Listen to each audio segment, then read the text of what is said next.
Hi, I'm David Malsby, and we are at our 10th anniversary celebration and reunion of Camp Hope. We've got a lot of veterans here, but right now we are excited to introduce to you one of our brand new graduates that's graduating from our program this week. You want to introduce yourself, Scotty? Yes, hi, my name is Scott. I'm from Northwest Minnesota.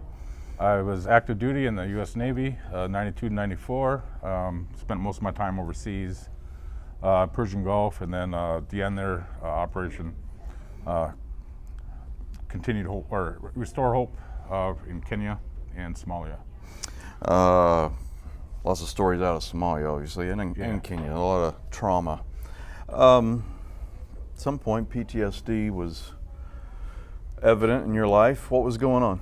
Yes, well, looking back, what I know now, I can see a lot of the symptoms as soon as I got out of the military. But I think I buried so much of the military. After the military, I became a police officer. And of course, there's a lot of trauma for that. A lot of trauma. And it's happened to be all the time I spent in Somalia and Kenya and Africa in that region. Then, of course, we had a huge population growth. And it just brought, there's certain scenarios that happen in law enforcement that I triggered back to Africa. And for the last 7 years, I really haven't been the same since. Okay, so Minnesota, Camp Hope's in Houston. Yeah. How'd you hear about us? Before this, I was in another PTSD track, Des Moines, Iowa. I met a buddy there. His name is Big John, I call him. Him and I kept in contact after Des Moines.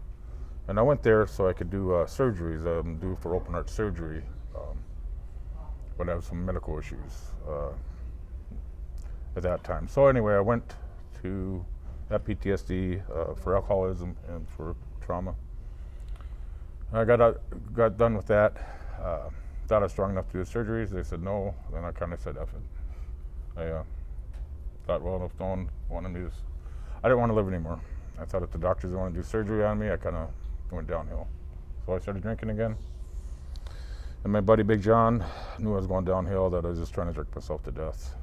He heard about Camp Hope, so he, within the next day, he said, I have to get to Camp Hope. And then I was on the phone with you guys. So, obviously a pretty dark spot. You're wanting to drink yourself to death.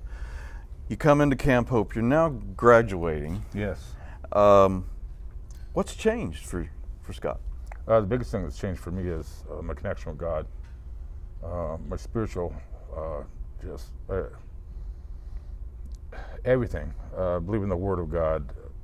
Everything has changed about me. I finally, for the first time, love myself. I have a sense of self-worth. I've forgiven myself for all my stuff I used to have all the resentments over.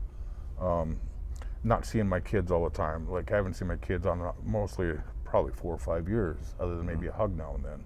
No quality time with them, nothing. And I felt like so, just like such a piece of trash that I couldn't be there more for my kids. But I knew I wasn't mentally able. I wasn't mentally stable enough. So that reconnection with God is able to forgive myself, because no one has forgiven me, and then to love myself as I love my neighbor and as I love God. And it's just such a peaceful feeling. And it's Can't buy that at Walmart. No, you or online. Well, for those of you watching, the program is 6 to 8 months long. It's intense, but it can change a life as it has yours. Yes, it is. And congratulations on completing the program. We wish you the very best as you go forward. Well, thank you. All of our programs are absolutely free, no charge to you or your family. PTSDUSA.org. Thank you. All right, man. All right, thank you very much. Gotcha. All right. Thank you, bud. Yep.